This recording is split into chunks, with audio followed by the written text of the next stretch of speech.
And there's always one stunner when it comes to Black Monday and the coaching carousel, and you could have knocked me over with a feather when the Miami Dolphins fired Brian Flores, who I voted for NFL Coach of the Year last season.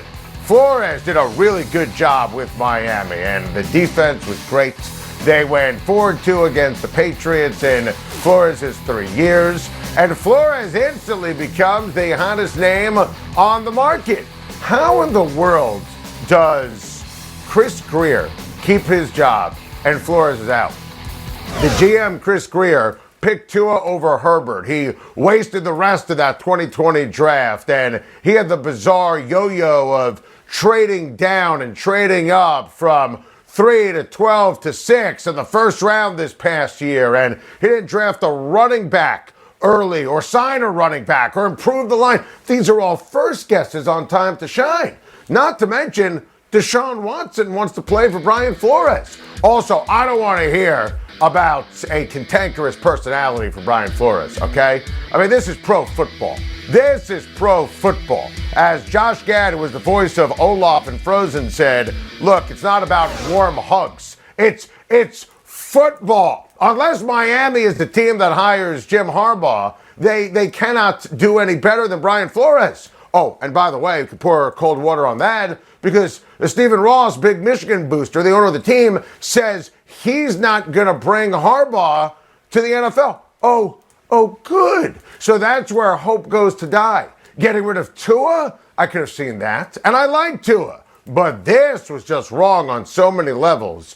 And a snapshot why the Miami Dolphins have been a subpar franchise since Marino. This is what you live for as a sports fan. Josh Allen and the Buffalo Bills at home on Wild Card Weekend against the hated rival, the New England Patriots, on Saturday night on CBS. And it's going to be frigid, like 1 degree kind of cold. And here's what I know. The elements will not impact Evan Washburn's hair on the sideline, and they won't affect Josh Allen's fastball. I know all about the wind and the snow and the cold in lovely western New York, but I also know what kind of Nolan Ryan heater Josh Allen has and what kind of hot streak Josh Allen has been on down the stretch of the season. And that includes Josh Allen lighting up the New England Patriots in Foxborough. Look, it's never easy facing Bill Belichick, but Josh Allen is a superstar. He's an unbelievable special ball player who just dominated the New England Patriots. And look, I appreciate and remember last time the Patriots and the Buffalo Bills got together in Buffalo. Obviously, that was a Monday night game. Wind was a factor. Belichick brilliantly only allowed his quarterback, Mac Jones, to throw the football 3 times. But what Buffalo has done since has been absolutely positively inspiring.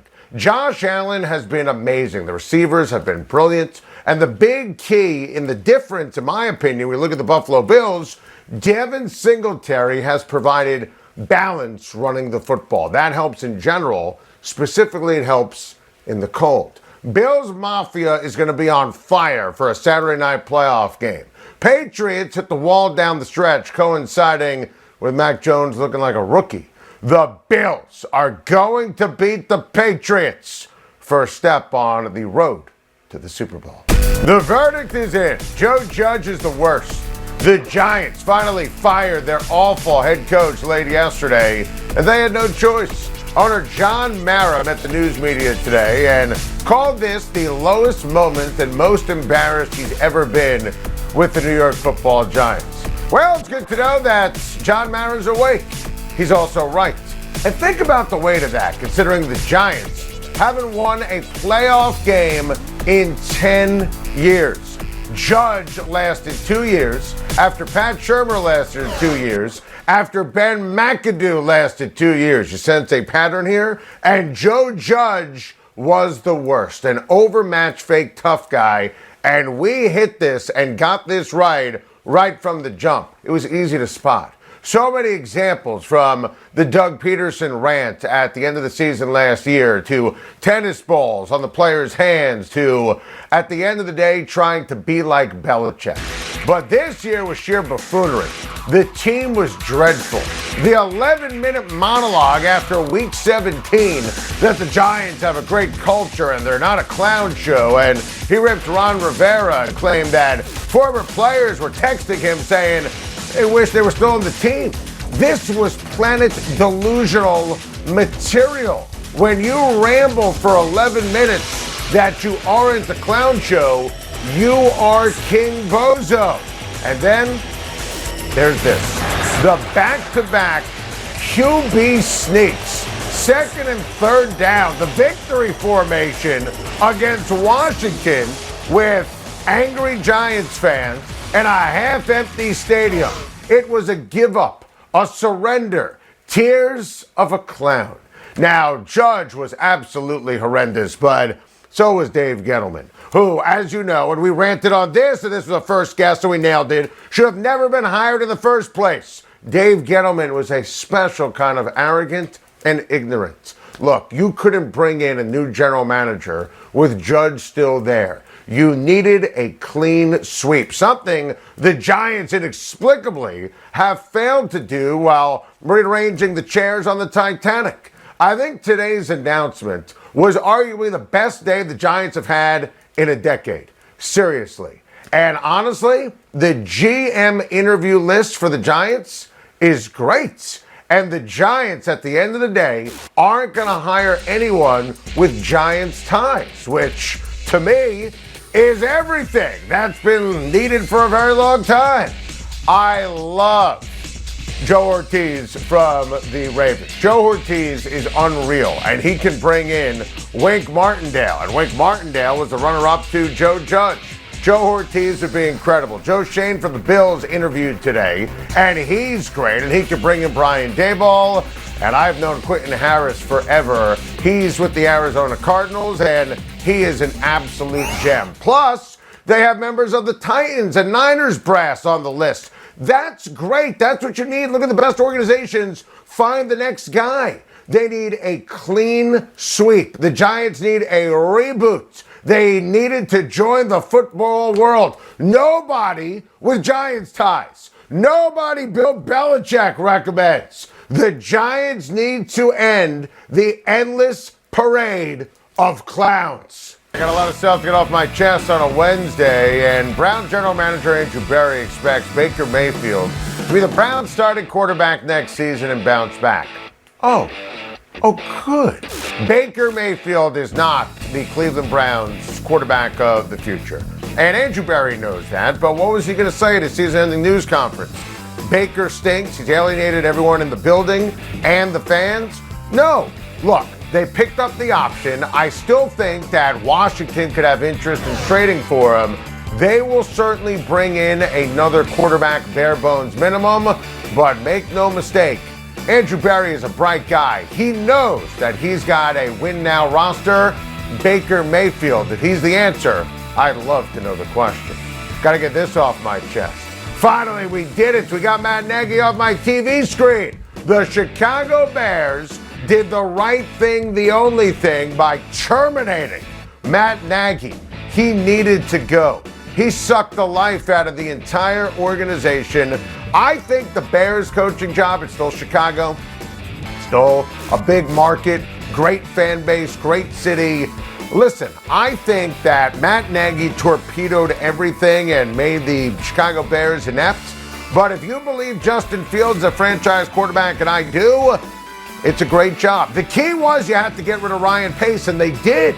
That was up for conversation and debate, but this now opens it up brilliantly, where I think that if you're a great GM candidate, you are very interested in Chicago. I would absolutely hire Brian Flores. We talked about him with Miami earlier in the show.